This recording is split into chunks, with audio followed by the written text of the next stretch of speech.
باللہ من الشیطان الرجیم بسم اللہ الرحمن الرحیم فالآن باشروہن وابتغوا ما كتب اللہ لکم وکلوا واشربوا حتى يتبین لکم الخیط الابیض من الخیط الاسود من الفجر ثم اتموا الصیام الى الليل ولا تباشروہن وانتم عاکفون فی المساجد تلك حدود اللہ فلا تقربوها كذلك يبين اللہ آیاتہ للناس لعلهم يتقون۔ گزشتہ کل یہ آیت کریمہ آدھی تلاوت کی تھی۔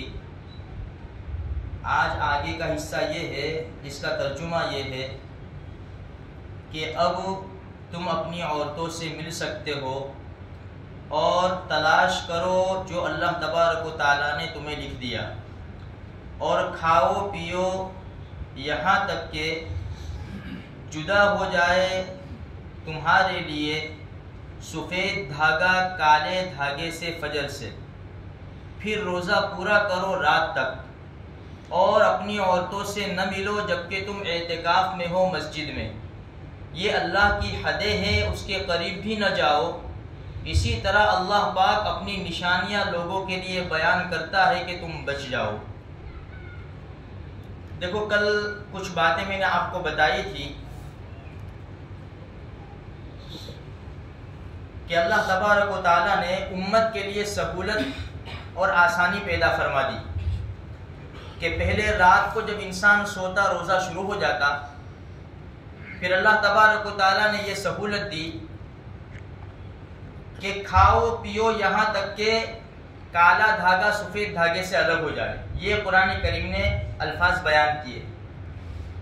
جب یہ آیت کریمہ اتری تو کچھ صحابہ، ان میں سے ایک عدی ابن حاتم رضی اللہ تعالیٰ عنہ بھی ہے، اس کا ظاہری لفظ، اس کا ظاہری ترجمہ سمجھے وہ، اور دو دھاگے لیے انہوں نے، ایک کالا اور سفید، اور اس کو تکیے کے نیچے رکھ کر سو گئے۔ اب اٹھتے تھے، دیکھتے تھے کہ کالا دھاگا سفید دھاگے میں مکس ہوا یا دونوں الگ الگ ہو گئے، اس طرح دیکھ رہے تھے وہ، کھاتے پیتے رہے یہاں تک کہ صبح ہو گئی، لیکن دھاگے تو ایسے کے ایسے ہی رہے۔ نبی کریم صلی اللہ علیہ وسلم کے دربار میں تشریف لے گئے اور کہا اللہ کے رسول، میں تکیے کے نیچے دونوں دھاگے رکھ کر سویا تھا، کالا اور سفید، یہ تو ایسے میں ایسے ہی رہے۔ اللہ کے رسول صلی اللہ علیہ وسلم نے فرمایا، آہا تیرا تکیہ تو بہت بڑا ہے۔ ایک دوسری روایت میں یوں ہے کہ تیری گردن تو بہت بڑی ہے۔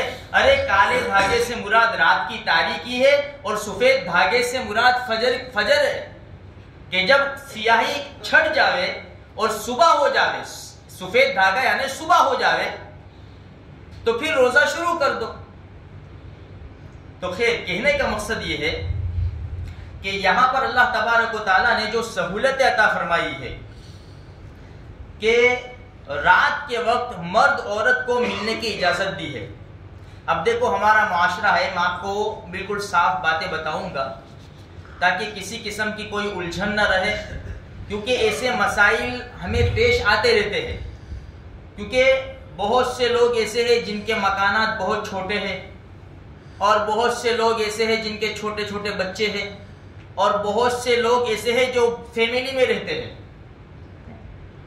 تو اس اعتبار سے میں آپ کو ایک بات یہ بتاؤں کہ جب شریعت نے اجازت دے دی کہ رات کو میاں بیوی مل سکتے، اب میاں بیوی کا پروگرام تھا ملنے کا، لیکن وہ چھوٹے چھوٹے ٹینیے سو نہیں رہے تھے۔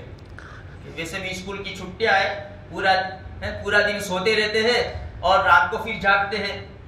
اب کوئی ایسا موقع نہیں ملا، اب سحری کے وقت اٹھے اور دونوں میاں بیوی نے مل لیا۔ اب ملنے کے بعد اتنا وقت باقی رہا کہ اگر سحری کھائیں گے تو غسل نہیں ہو سکے گا، اور غسل کریں گے تو سحری نہیں کھا سکیں گے۔ دیکھو ہماری شریعت کتنی آسان ہے، کتنی آسان ہے، عمل کرنے والا چاہیے اس کے اوپر۔ شریعت نے کہا کہ غسل رہنے دے، ابھی سحری کھا لے، تو سحری کھانے کے بعد یہی حالت میں تیرا روزہ شروع ہو جائے گا، یہی حالت میں روزہ شروع ہو جائے گا، اس کے بعد صبح غسل کر لینا۔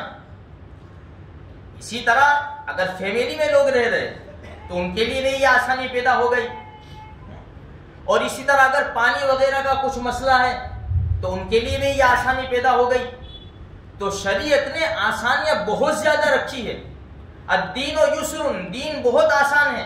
قرآن کہتا ہے لا یکلف اللہ نفسا الا وسعها، ہم نے کسی کو بھی اس کی طاقت سے زیادہ مکلف نہیں بنایا، ایسا ہی حکم دیا جو انسان کر سکتا ہے۔ اس لیے انسان کو چاہیے کہ جو شریعت نے سہولتیں دی ہے اس سے فائدہ اٹھا سکے شریعت کی حد کے اندر رہ کر۔ اب میں ان حضرات سے جو نئے نئے شادی والے ہیں، جن کی ابھی ابھی شادی ہوئی ہے یا تو نوجوان ہیں، روزے کی حالت میں وہ بالکل الگ رہے۔ روزے کی حالت میں وہ ساتھ میں نہ سوئے، الگ سوئے۔ اگر ایک بیڈ کے اوپر بھی سوتے ہیں تو جدا جدا سوئے، اس لیے کہ دیکھو کنٹرول بہت بڑی چیز ہے۔ جتنا کنٹرول اس امت کے اندر رحمت للعالمین صلی اللہ علیہ وسلم کو تھا اتنا کسی کو نہیں تھا۔ اسی لیے میں آپ کو ایک صاف حدیث بیان کرتا ہوں کہ اللہ کے رسول صلی اللہ علیہ وسلم روزے کی حالت میں بھی امی عائشہ رضی اللہ تعالیٰ عنہ سے یعنی چہرے سے چہرہ ملاتے تھے، کیونکہ اللہ کے رسول اتنی بڑی زبردست ہستی تھی، ان سے زیادہ کنٹرول کون کر سکتا ہے؟ ہم کمزور لوگ ہیں، اور خصوصاً نوجوان جو ہوتے ہیں، کیونکہ بعض مرتبہ اتنا معاملہ آگے بڑھ جاتا ہے کہ روزہ ٹوٹ جانے کا بلکہ توڑ ڈالنے کا خطرہ ہو جاتا ہے، اور ایسے واقعات پیش آ جاتے ہیں کہ میاں بیوی روزے کی حالت میں مل لیتے ہیں اور روزہ فاسد ہو جاتا ہے۔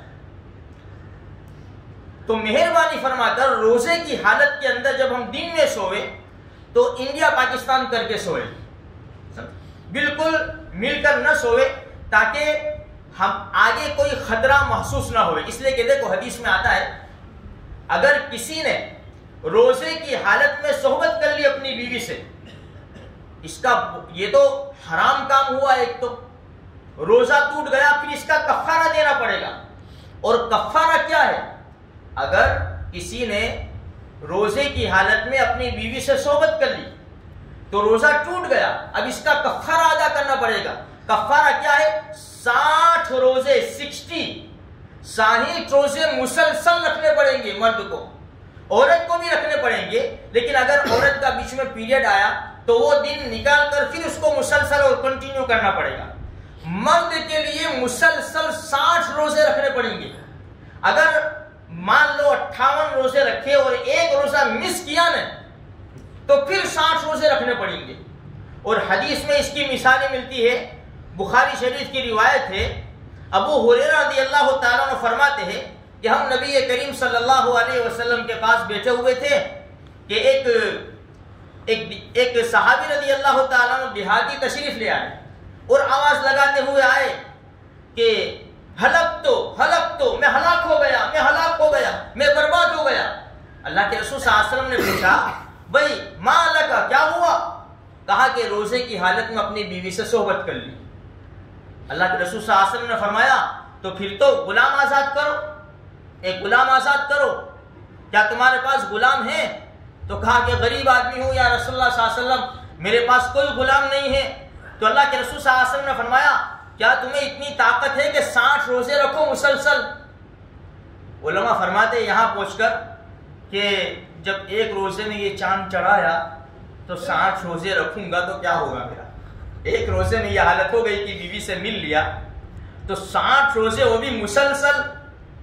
نہیں یا رسول اللہ صلی اللہ علیہ وسلم، میرے اندر یہ بھی طاقت نہیں ہے۔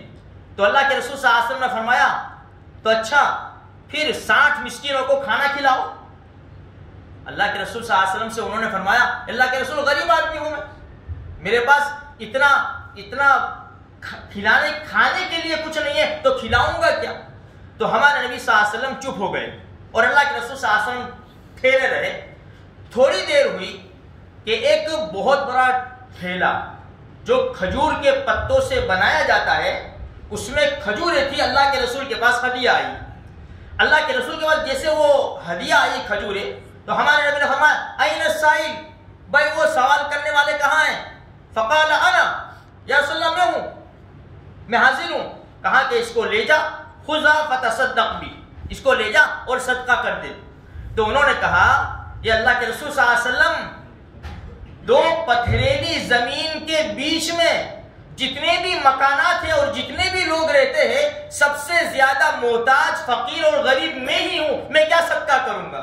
تو حدیث میں آتا ہے اللہ کے رسول صلی اللہ علیہ وسلم فضحک النبی صلی اللہ علیہ وسلم حتی بدت انیابہ، اللہ کے رسول ہنس پڑے۔ ہمارے نبی کی اکثر ہنسنے کی عادت نہیں تھی، ہمارے نبی کوئی بات میں مسکرا دیا کرتے تھے۔ چند باتیں ایسی ہے کہ ہمارے نبی نے ان باتوں پر ہنس دیا کہ موتی جیسے دانت ہمارے نبی کے نظر آنے لگے اور چمکنے لگے۔ حدیث میں یہاں بخاری شریف کی روایت ہے فضحک النبی صلی اللہ علیہ وسلم حتی بدت انیابہ، پھر فرمایا کہ اطعمہ، اچھا بھائی جا تو کھا جا، جا تو کھا جا۔ تو خیر، کہنے کا مقصد یہ ہے کہ اگر کسی انسان کا روزہ ٹوٹ گیا، توڑ دیا، تو یہ جرمانہ اس کو دینا پڑے گا کہ 60 روزے رکھنے پڑیں گے مسلسل۔ اگر اس کی طاقت نہیں ہے تو 60 مسکینوں کو کھانا کھلانا پڑے گا۔ اس لیے میرے بھائیوں، کہنے کا مقصد یہ ہے کہ اللہ تبارک و تعالیٰ نے جو چھوٹ دی ہے، دیکھو پھر آگے فرمایا وَلَا تُبَاشِرُوهُنَّ وَأَنْتُمْ عَاكِفُونَ فِي الْمَسَاجِدِ، جب تم مسجدوں میں اعتکاف کی حالت میں ہو تب بھی تم اپنی بیویوں سے نہیں مل سکتے۔ حدیث میں آتا ہے جب ہمارے آقا صلی اللہ علیہ وسلم اعتکاف میں بیٹھتے تھے تو ہمارے نبی کا مکان اور مسجد بالکل جیسے یہ کھڑکی ہے، یہ کھڑکی، اس کے پڑوس میں ہمارے نبی کا مکان اور یہ مسجد۔ اللہ پاک ہم سب کو بار بار وہاں کا دیدار نصیب فرماوے۔ امی عائشہ رضی اللہ تعالیٰ عنہ فرماتی ہے کہ اللہ کے رسول صلی اللہ علیہ وسلم وہ مسجد کی کھڑکی سے سر نکالتے تھے اور میں اللہ کے رسول کے سر کو دھو دیتی تھی۔ اتنی زیادہ اور بہترین قسم کی باتیں، اندر کی باتیں۔ دیکھو آج ہمیں حکم کیا ہے؟ بھائی تمہارے گھر کی باتیں باہر نہ بتاؤ، یہ ہمیں حکم ہے۔ تمہارے اندر کی باتیں، گھر کی باتیں باہر نہ بتاؤ۔ لیکن اللہ کے رسول صلی اللہ علیہ وسلم نے اپنی ازواج مطہرات سے کیا کہا؟ گھر کی باتیں باہر بیان کرو، گھر کی باتیں، ہمارے گھر کی باتیں باہر بیان کرو۔ یعنی کوئی ایسی بات ہی نہیں تھی کہ جس میں عیب ہو، اور باہر بیان کرنے کا اس لیے فرمایا تاکہ امت کو سمجھ میں آ جائے کہ نبی ہے، نبی۔ اسی لیے دیکھو ایک مرتبہ ایک عورت آئی اللہ کے رسول صلی اللہ علیہ وسلم کے دربار میں، عمر بن خطاب رضی اللہ عنہ سب بیٹھے ہوئے تھے، اور آ کر اس نے اس صاحبہ نے اپنے شوہر کے بارے میں کہا کہ میرا شوہر اللہ کے رسول صلی اللہ علیہ وسلم دن کا روزہ دار ہے اور رات کا شب بیدار ہے، یعنی دن میں روزے رکھتا ہے اور پوری رات عبادت کرتا ہے۔ اللہ کے رسول بڑے خوش ہو گئے کہ بہت اچھی بات ہے، بڑا دیندار ہے، بڑا نیک ہے تیرا شوہر۔ جب وہ اٹھ کر جانے لگی تو عمر ابن خطاب رضی اللہ تعالیٰ عنہ نے فرمایا اللہ کے رسول وہ تعریف نہیں کر رہی، وہ تو اپنے شوہر کی شکایت کر رہی ہے کہ کیوں؟ آپ نے سنا نہیں؟ وہ کہہ رہی ہے کہ میرا شوہر دن بھر روزہ رکھتا ہے اور رات بھر عبادت کرتا ہے، میرا حق گیا کہاں؟ ہاں بلاؤ اس سے بلاؤ عمر اب تم ہی فیصلہ کرو۔ اللہ کے رسول تمہارے ہوتے ہوئے نہیں، تم کو سمجھ میں آیا، تم فیصلہ کرو۔ تو ان کو بلایا گیا اور ان کو کہا گیا کہ بھائی میں اللہ کا نبی ہوں، دوسری احادیث میں بھی ہے میں اللہ کا نبی ہوں، میں بھی کھاتا ہوں پیتا ہوں، میں بھی روزے رکھتا ہوں، میرے پاس بھی بیویاں ہیں، میں ان کا بھی حق ادا کرتا ہوں۔ ہمیں روحانیت نہیں سکھائی کہ بھائی سب چھاڑ دو، رمضان کا مہینہ ہے، چلو اب دور ہو جاؤ، بس خلاص اب کچھ بھی نہیں، بس تسبیح لے کے باپو بن گئے یا پیر صاحب بن گئے یا مولوی صاحب بن گئے۔ نہیں، ہمیں یہ حکم نہیں ہے، بلکہ اپنے گھر والوں کا حق ادا کرتے ہوئے اللہ کی عبادت کرو، اور اللہ کی عبادت کرتے ہوئے اپنے گھر والوں کا حق ادا کرو۔ یہ شریعت ہماری بتا رہی ہے۔ تو میرے بھائیوں، ہمارا دین بہت بڑا آسان ہے، بہت آسان ہے۔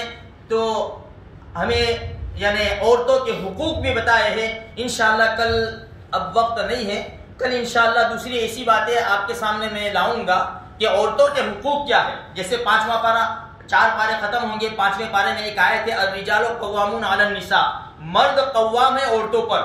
یہ آیت کا لوگ غلط سمجھتے ہیں یعنی مرد بہادر ہے، بس وہ اس کو اس کی جوتی کے نیچے رہنا چاہیے یا اس کے کوڑے کے نیچے رہنا چاہیے، میں جیسا کہوں ایسا ہونا چاہیے، اس کا مطلب یہ نہیں ہوتا۔ انشاءاللہ کل اس کو لائیں گے۔ اللہ تبارک و تعالیٰ کبھی سنی باتوں کے اوپر ہمیں عمل کرنے کی توفیق عطا فرمائے۔ اللہ ہم سب کے گناہوں کو معاف فرما، آئندہ گناہوں سے حفاظت فرما، بیماروں کو شفا کامل عاجل دائمہ نصیب فرما، ساری جائز مرادوں کو پوری فرما، کہنا جو کچھ کہا گیا سنا گیا اس پر عمل کرنے کی توفیق عطا فرما۔ جزا اللہ عنا محمد اللہ وآلہ صلی اللہ علیہ وسلم، آمین۔